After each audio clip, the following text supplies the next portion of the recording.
আমার নবী রাহমাতুল লিল আলামিন মসজিদে নববীতে বসা, সাহাবায়ে কেরামরা ঠিক এইভাবে আমার নবীর সামনে আদব সহকারে বসে আছে। আমার নবী সাহাবীদেরকে প্রশ্ন করলেন, ও সাহাবীরা, তোমরা কে কি কাজ করতে বেশি ভালোবাসো? সুবহানাল্লাহ। তোমরা কে কি করতে বেশি পছন্দ করো? আমাকে আপনাকে কেউ যদি প্রশ্ন করে কি করতে পছন্দ করেন, হয়তো আমাদের জবান থেকে বের হবে একটু কক্সবাজার ঘুরতে যাইতে পছন্দ করি। অনেকে হয়তো বলবে চট্টগ্রাম শহরে গিয়ে মার্কেটে ঘোরাফেরা করতে পছন্দ করি। অনেকে হয়তো বলবে হুজুর একটু দুবাইয়ের ভিসাটা পাইলে ভালো লাগবে, সৌদি আরব যাইতে পারলে ভালো লাগবে, এলাকার মধ্যে একটা বড় ব্যবসা দিতে পারলে ভালো লাগবে, দামি দামি খাবার খেতে ভালো লাগবে, এলাকার মেজ্জান খেতে ভালো লাগবে। কিন্তু আমার নবী রাহমাতুল লিল আলামিন নবী যখন সাহাবায়ে কেরামদেরকে বলবেন, সাহাবীরা তোমরা কে কি করতে পছন্দ করো, একজন সাহাবী আদব সহকারে দাঁড়িয়ে বলতে লাগলেন, ইয়া রাসূলুল্লাহ, আমি 5 ওয়াক্ত নামাজের পাশাপাশি গভীর রজনীতে আল্লাহর দরবারে তাহাজ্জুদের নামাজ পড়তে বেশি ভালোবাসি।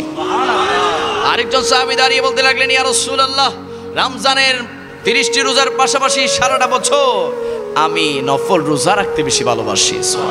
আরেকজন সাহাবী দাঁড়িয়ে বলতে লাগলেন, ইয়া রাসূলুল্লাহ, আমি ইসলামের জন্য দান সদকা করতে বেশি ভালোবাসি। আরেকজন গরম সাহাবী হযরতে হানজালা রাদিয়াল্লাহু তাআলা আনহু দাঁড়িয়ে বলতে লাগলেন, ইয়া রাসূলুল্লাহ, আমি ইসলামের পথে জিহাদ করতে বেশি ভালোবাসি। জোরে বলি না সুবহানাল্লাহ। আমার নবীর সামনে ছিলেন শ্রেষ্ঠ সাহাবী সাইয়্যিদুনা সিদ্দিক আকবর রাদিয়াল্লাহু তাআলা আনহু। ওই সিদ্দিক আকবর দাঁড়িয়ে আদব সহকারে বলতে লাগলেন, ইয়া রাসূলুল্লাহ, ইয়া হাবিবাল্লাহ, আমি আবু বকর 3টা কাজ করতে বেশি ভালোবাসি। সুবহানাল্লাহ। কয়টা কাজ?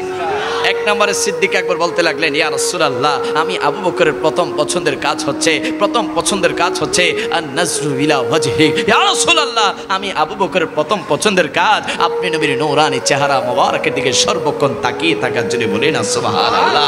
2 নম্বরে সিদ্দিক আকবর বলতে লাগলেন, ইয়া রাসূলুল্লাহ, আমি আবু বকরের 2 নম্বর পছন্দের কাজ হচ্ছে ইনফাকু মাল আলাইক। ইয়া রাসূলুল্লাহ, আমি আবু বকরের যত টাকা পয়সা আছে, ধন দৌলত আছে, এমনকি আমার কলিজার টুকরা বেটি আয়েশাকে আপনি নবীর কদমে কুরবানি করে দেওয়া আমি আবু বকরের 2 নম্বর পছন্দের কাজ জুড়ে বলি না সুবহানাল্লাহ। 3 নম্বরে সিদ্দিক আকবর বলতে লাগলেন, ইয়া রাসূলুল্লাহ, ইয়া হাবিবাল্লাহ, আমি আবু বকরের 3 নম্বর পছন্দের কাজ হচ্ছে ওয়াল জুলুসু বাইনা ইয়াদাইক। ইয়া রাসূলুল্লাহ, আপনি নবীর সামনে থাকা, পিছনে থাকা, ডাইনে থাকা, বামে থাকা, আপনি রাসূলুল্লাহর কদম মোবারকে সর্বক্ষণ বসে থাকা, আপনি নবীর কদমে আমার জীবনটা কুরবান করে দেওয়া আমি আবু বকরের 3 নম্বর পছন্দের কাজ জুড়ে বলি না সুবহানাল্লাহ।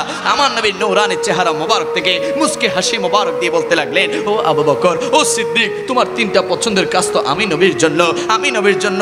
সিদ্দিক আকবর চোখের পানিগুলা ছেড়ে ছেড়ে বলতে লাগলেন, ইয়া রাসূলুল্লাহ, যেদিন থেকে আপনার হাত মোবারকে হাত রেখে ইসলামটা গ্রহণ করেছি, সেদিন থেকে তো আমি আবু বকরের জীবনটাই আপনি নবীর কদমে কুরবান করে দিয়েছি। জোরে বলি না সুবহানাল্লাহ।